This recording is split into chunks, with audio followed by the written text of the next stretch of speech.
Do you deserve to live? Does every human being have an undeniable right to life? Could something disqualify you from that right? If you had asked me that just a few days ago, I would have been hard-pressed to find an answer, but after the events of today, I'm not so sure I'd find it so difficult. Late last night, Danny Barr was found in his home, unconscious, badly burned, and suffering multiple gunshot wounds. And at 8 a.m. this morning, Danny Barr, from cooking with my cat, died in hospital. I'm Ben Robinson, and here's what we know. The clue last week was a picture of a piece of skin sporting a brand featuring the initials AC. The brand, the initials, it was so clear, and I've been asking myself, how could I have not seen it? How was I so far off base that Danny Barr is now on a goddamn slab in the morgue? So where did I go wrong? Then it hit me. I didn't. No, the copycat was trying so hard to mislead me that he became completely and insanely obtuse. There was no possible way anyone could have possibly figured it out. You see, the only thing I can figure out from the clue that even remotely makes sense, and I use that term real lightly, is that he took the cat from cattle and then tried to make some completely half-assed allusion to cooking because it was a cattle brand.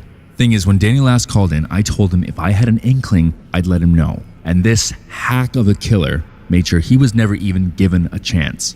Now, it's not going to be pretty or easy, but I'm going to get into what happened to Danny because I think it's important we all know what type of a man he really turned out to be in the end. Now, out of respect for Danny, I urge you all to keep listening, but I will understand if you don't. According to the report from the scene, handcuffs and a rope as well as a gag were found in Danny's home, and at this point, it's believed that he was held hostage for about a week, meaning he was already pretty much done for when this second-rate hatchet man sent the clue out. So what happened in that house for a week? Well, we'll never know for sure, but judging by the multiple burns found in his body, we do know that the copycat used the cattle brand to torture him, and at some point yesterday, the killer began to kill Danny, or at least try to, by using a magic bullet. Now, I'm not sure what his plan was or why he assumed a countertop blender was going to make it through bone, but he tried anyways. Danny had a few of his toes and fingers ground up in the bullet, which the copycat then tried to feed to his cat, Furball. However, Furball, sensing the general stupidity of the plan and the idiot carrying it out, decided he wasn't hungry. Then our idiot killer got frustrated and shot Furball. Well, Danny was not going to have any of that, and this is all speculation based on the reports, but somehow he managed to hulk out and charge the killer. That's right, the meek and mild-mannered Danny Barr, who had been tortured for a week, still had enough strength to try and avenge his beloved pet. So what does the idiot killer do? He panics and shoots Danny 5 times. Now, being the idiot killer that he is, and you'll hear me saying that a lot going forward, the copycat did not bring a silencer or any means of suppressing his firearm so that when he shot Furball, he instantly alerted the neighbors, who immediately called 911. Seeing his time was limited, the killer then tried to start digging the bullets out of Danny so they couldn't be used as evidence, and he managed to get 4 of them. But upon hearing the approaching sirens, he gave up and booked it, and wouldn't you know it, the asshole missed one. That's right, you sick son of a bitch. Do not pass go, do not collect $200, you done fucked up. That's right, buddy.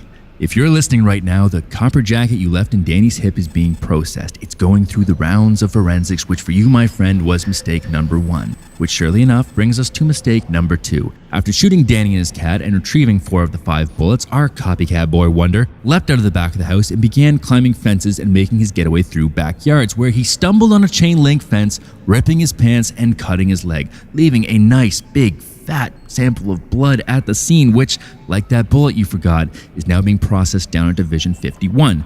Moving along to mistake number 3, as neighbors and witnesses reported seeing a man flee the house and stumble over the fence, they also noted he cried out in pain when he cut his leg and that he had a distinctively high timbre to his voice. And finally, mistake number 4 is that you didn't check for cameras. Dude, if there was any doubt that you weren't the copycat before, it's gone. I know it's amateur hour, but if you can't hack it, buddy, don't get on the stage. Yes, you left behind actual video evidence of you both walking up to the house and that embarrassing run out of the back. Did you really think Danny wasn't going to have anything? Did you really think that he wasn't worried about anything happening to him? No, my friend. You, in addition to all that other crap I just mentioned, left behind an actual picture of yourself. So, ladies and gents, we are looking for a 5'10", medium-built male, short hair, clean-shaven, and possibly of Hispanic descent. I mean, seriously, what a tool. Good news, this is the copycat. Bad news, IK is still out there, but now the race is on. So who's going to get him first? Sergeant Barteski or a wrathful IK?